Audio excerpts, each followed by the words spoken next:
எவ்வளோ ஸ்ட்ரெஸ் ஆனாலும் கூலாக இருக்கும். ஏன்னா என்னுடைய மஜிக்கானுக்கு மேலே என் தேவன் பெரியவர்.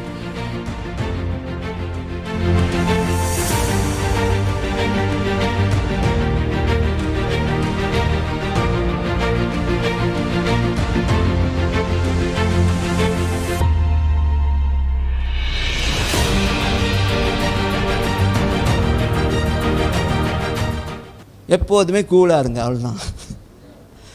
எவ்வளோ ஸ்ட்ரெஸ் ஆனாலும் கூலாக இருங்க. ஏன்னா என்னுடைய மஜிக்கானுக்கு மேலே என் தேவன் பெரியவர். ஆனால் இங்கேயும் சில பேர் சந்தேகப்படும், அப்போ ஆண்டவர் ஏன் அது எதுவும் செய்ய மாட்டேங்கிறாரு. இது அங்கே ஒன்று மோல்ட் பண்ணுறதுக்கு கொஞ்சம் நாளாக வச்சுருக்கிறாரு. ஒன்று உன் குடும்பத்தை வச்சு உருவாக்க முடியாது, ஏன்னா அங்கே நீ வளைஞ்சி வர மாட்ட, சரியா? அப்போ உன் மஜிக்கானை வச்சு என்ன செய்கிறாரு, ஒன்றை வளைந்து எடுக்கிறாரு. அப்போ அங்கே நீ கொஞ்சம் என்னது அப்போ வலிக்குது, அப்போ இங்கே ஒரு முதுகில் ஒரு அடி, வலிக்குது, அப்புறம் அட்ஜஸ்ட் பண்ணி வந்து அப்போ கொஞ்ச நாள் அது இருக்கும்.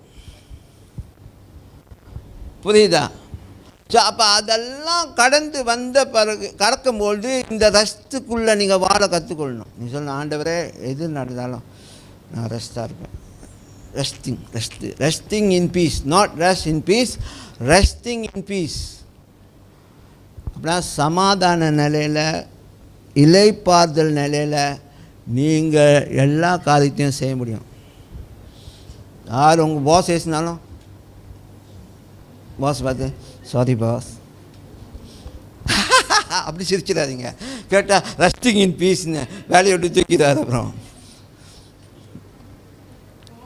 அதே சொல்கிறாரா, ஸ்மெல் பண்ணிட்டு sorry boss, I will correct it, or I will do it better in future.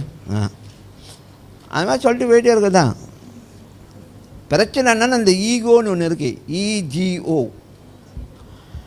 இஜிஓன்னு ஒன்று இருக்கு, அதுதான் பிரச்சனையே. ஈடா அவன் என்ன பேசுறது என்ன பாஸுக்கு வந்து அவன் ஆகிடுவார்.